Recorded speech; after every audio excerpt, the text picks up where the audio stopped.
Janasena party Telugu Desam party పొత్తులో భాగంగా నిన్న సీట్లు ప్రకటించినటువంటి తెలుగుదేశం పార్టీ వారు జనసేన కేటాయించినటువంటి 24 సీట్లని జనసేన పార్టీ తూర్పు నియోజకవర్గ ఇన్ఛార్జిగా చాలా దిగ్బంధికి గురి చేసింది. నేను ఒక్కడే కాదు, ఈ రాష్ట్రంలో ఉన్నటువంటి జన సైనికులు, వీర మహిళలు, జనసేన పార్టీలో ఉన్నటువంటి శ్రేయభిలాషులు, పార్టీ పెద్దలు అందరూ కూడా ఈ యొక్క 24 సీట్లు కేటాయించడం అనే దాన్ని ఎవరు కూడా నమ్మే పరిస్థితిలో టీడీపీలో అన్నట్టుగా ఉంది. నమ్మక ద్రోహం చేయడంలో చంద్రబాబు నాయుడు మించినటువంటి నాయకుడు ఈ రాష్ట్రంలోనే లేడు. ఈ రాష్ట్రమే కాదు, ఈ భూప్రపంచంలోనే చంద్రబాబు నాయుడు లాంటి దుర్మార్గుడు ఎవడో లేడు. నమ్మిన వాళ్ళని నట్టేట ముంచడంలో ఒక బ్రాండ్ అంబాసిడర్ గా వెలుగొందినటువంటి వ్యక్తి చంద్రబాబు నాయుడు గారు. ఈ చంద్రబాబు నాయుడు గారు నమ్మి పవన్ కళ్యాణ్ గారు రాజమండ్రి సెంట్రల్ జైలు దగ్గర పొత్తు పెట్టుకుని ఈ జనసేన పార్టీలో ఉన్నటువంటి కార్యకర్తలు, నాయకులు అందరినీ కూడా రోడ్డు మీదకి వచ్చే పరిస్థితి వచ్చింది. గౌరవప్రదమైన నెంబర్స్ ఇస్తామని చెప్పినటువంటి టీడీపీ వాళ్ళు ఇవాళ 24 సీట్లు కేటాయిస్తే ఆంధ్ర రాష్ట్రంలో 10 జిల్లాలో హైయెస్ట్ ఓటింగ్ వచ్చినటువంటి నాలాంటి వారికి కూడా సీట్లు లేనికుండా చేసినటువంటి పరిస్థితి ఇవాళ చంద్రబాబు నాయుడు గారు కల్పించారు. నాదెళ్ల మనోహర్ గారి కంటే కూడా ఎక్కువ ఓట్లు వచ్చినా కానీ నాకు సీట్లు లేవు, కానీ నాదెళ్ల మనోహర్ గారు సీట్లు ఇచ్చారు. దీన్ని బట్టి ఆలోచించుకోవచ్చు, ఇది చంద్రబాబు నాయుడు గారు టీడీపీలో కుట్ర కుతంత్రాల భాగంగా జనసేనాన్ని అణగదొక్కేసే విధంగా ఉన్న సీట్లు ఎలగేషన్ లాగానే ఉంది తప్పితే, సీట్లు సెలక్షన్ లాగానే ఉంది తప్పితే, ఏ రోజు కూడా ఇది పొత్తులో భాగంగా సమానమైన ప్రాతిపదికన పొత్తు ధర్మం పాటించే విధంగా సీట్లు ప్రకటించినట్టుగా లేదు.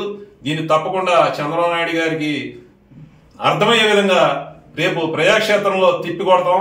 చంద్రబాబు నాయుడు గారు నమ్మక ద్రోహి అంటాకే ఎటువంటి అతిశయోక్తి లేదు. ఎందుకంటే గతంలో కూడా ప్రజారాజ్యాన్ని జెండా పీకేద్దాం అని చెప్పి ఈనాడులో టైటిల్ బ్యానర్ తోటి వేసే విధంగా చేసినటువంటి వ్యక్తి చంద్రబాబు నాయుడు గారు.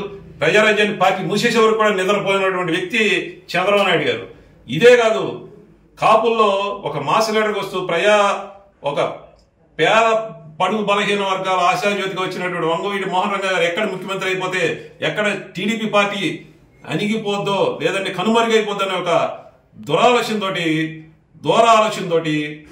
ఒక నాయకుడు అయినటువంటి వంగవీటి మోహన్ రంగ గారిని నిరాదయం చేసి అంతమంది నుంచి వరకు కూడా నిద్రపోయినటువంటి వ్యక్తి చంద్రబాబు నాయుడు గారు. ఇది గ్రహించి హరిరామ్ జోగి గారు కూడా చెప్తా ఉన్నారు, చంద్రబాబు నాయుడు మామూలుడు కాదు, నోటితో నొసలు తెప్పించే టైపు, అతను నమ్మితే నడి సొంతను వదిలేస్తాడు. ఒక నమ్మక ద్రోహానికి బ్రాండ్ అంబాసిడర్ చంద్రబాబు నాయుడు గారు. ఈ చంద్రబాబు నాయుడు గారిని నమ్మే పరిస్థితి లేదు.